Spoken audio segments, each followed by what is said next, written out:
स्वागत है आपका उस दुनिया में जहां कहानियां सांस लेती हैं, जहां हर धागा बुनता है एक नया ख्याल, एक नया जज्बात।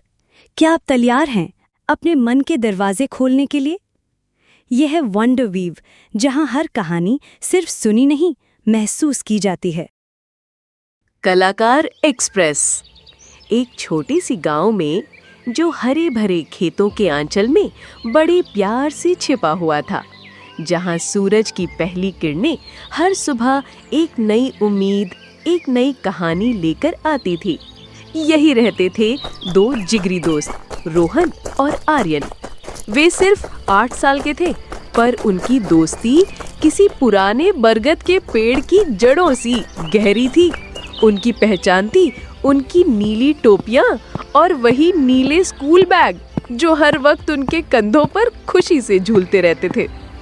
गांव के बीचों बीच से होकर गुजरती थी एक रंगीन पटरी, जिस पर चलती थी एक जादुई ट्रेन जिसका नाम था कलाकार एक्सप्रेस। ये कोई साधारण ट्रेन नहीं थी, ओह नहीं, ये तो मानो किसी चित्रकार के सपनों से बनी थी। हर डिब्बा रंगों से सराबोर, खुशियों से लबालब। आर्यन जल्दी चल, आज फिर स्कूल से छूटने के बाद स्टेशन पर चलेंगे। हाँ, चल तो रहे हैं, पर पहले अपना होमवर्क खत्म करना है, याद है ना? रोहन, अरे अभी तो बहुत टाइम है, पहले कलाकार एक्सप्रेस को देखेंगे। हर ढलती शाम जब सूरज अपनी सुनहरी आभा बिखेरता हुआ पहाड़ों के पीछे छिपने लगता था, रोहन और आर्यन गांव के छोटे से स्टेशन पर पहुंच जाते थे। उनकी आंखें उस दिशा में टिकी रहती थीं जहां से कलाकार एक्सप्रेस को आना होता था। रोहन बेचैन है, बार बार घड़ी देख रहा है। आर्यन शांत खड़ा है। रोहन उत्सुकता से, उफ, ये कलाकार एक्सप्रेस आज लेट क्यों हो रही है? घड़ी देखो Aryan. Rohan, station master uncle ने कहा है ना, कलाकार एक्सप्रेस कभी लेट नहीं होती, देखना अभी आ जाएगी। सूरज भी तो ढल रहा है, उसे भी तो समय पर जाना होता है ना? दूर से ट्रेन की हल्की सी सीटी सुनाई देती है। रोहन की आंखें चमक उठती हैं। आर्यन मुस्कुराता है। रोहन, आ गई, कलाकार एक्सप्रेस आ गई। ट्रेन की आवाज तेज होती है। वे खुशी से उछल पड़ते और जोर जोर से हाथ हिलाकर उस सुंदर ट्रेन का स्वागत करते और फिर उसे अलविदा कहते। ट्रेन धीरे धीरे स्टेशन पर आती है। रोहन और आर्यन उत्साह से हाथ हिलाते हैं। ट्रेन की हर खिड़की से गांव वाले अपने अपने काम करते दिखते हैं। आर्यन रोहन को कोहनी मारते हुए, देखो रोहन, वो फल वाली चाची, वे तो ट्रेन में भी अपने फल सजा रही हैं, और वो अंकल अखबार पढ़ रहे हैं। सब अपने काम में लगे हैं, देखते हो? रोहन आश्चर्य और उत्सुकता से, हाँ, कितना मजा आता होगा ट्रेन में काम करने में। इस ट्रेन की सबसे खास बात इसकी जान, इसकी धड़कन थी, इसकी समय पर चलने की आदत। ये कभी देर नहीं करती थी और इसका सारा श्रेय जाता था हमारे प्यारे स्टेशन मास्टर अंकल को। वे सिर्फ ट्रेन के रखवाले नहीं थे, बल्कि वे रोहन और आर्यन के सच्चे दोस्त और गुरु भी थे।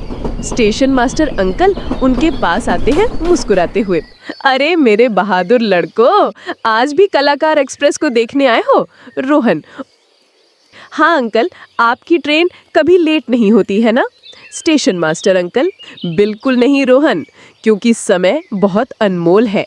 जैसे ये ट्रेन अपने सही समय पर चलती है, वैसे ही हमें भी अपने हर काम को सही समय पर करना चाहिए। आर्यन, जैसे स्कूल का होमवर्क, घर के काम।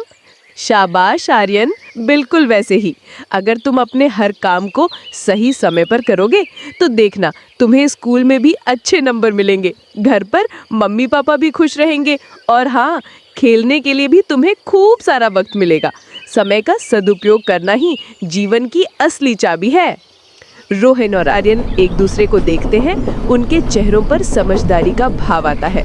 रोहन सोचते हुए, अच्छा, तो इसीलिए चिड़िया भी शाम होते ही अपने घोंसले में लौट आती हैं? आर्यन सिर हिलाते हुए, और फल वाले अंकल भी सुबह ठीक समय पर अपनी दुकान लगाते हैं। स्टेशन मास्टर अंकल खुशी से हंसते हुए, बिल्कुल सही समझे, प्रकृति भी हमें यही सिखाती है, समय का महत्व समझना और बदलाव। उनकी बात रोहन और आर्यन के दिलों में उतर गई। उन्होंने स्टेशन मास्टर अंकल को अपना गुरु मान लिया। उन्होंने अपनी दिनचर्या बनाई और हर काम को समय पर करना शुरू कर दिया। रोहन और आर्यन अब अपनी दिनचर्या में व्यस्त हैं, होमवर्क कर रहे हैं, घर के काम में मदद कर रहे हैं और फिर भी शाम को ट्रेन देखने जा रहे हैं। रोहन सुबह उठकर, आर्यन चलो होमवर्क करते हैं, फिर हमें मम्मी की मदद भी करनी है। आर्यन मुस्कुराते हुए, हाँ रोहन, आज जल्दी खत्म करेंगे ताकि शाम को ट्रेन देख सके और खेल भी सके। वे दोनों मन लगाकर पढ़ते हैं, फिर अपनी माँ के साथ घर के कामों में मदद करते हैं। माँ खुशी से, गर्व से, अरे वाह, आज तो मेरे दोनों बेटे बहुत समझदार हो गए हैं, सारा काम समय पर कर दिया।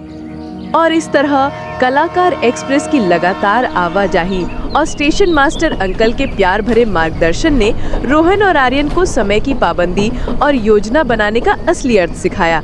वे दोनों अब केवल दोस्त नहीं बल्कि समय के सच्चे साथी बन गए थे, जो जानते थे कि जीवन में हर पल को कैसे जीना है। शाम को वे फिर स्टेशन पर पहुंचते हैं। उनके चेहरों पर अब कोई बेचैनी नहीं बल्कि एक गहरा संतोष है। ट्रेन समय पर आती है और वे उसे पूरे आनंद से देखते हैं।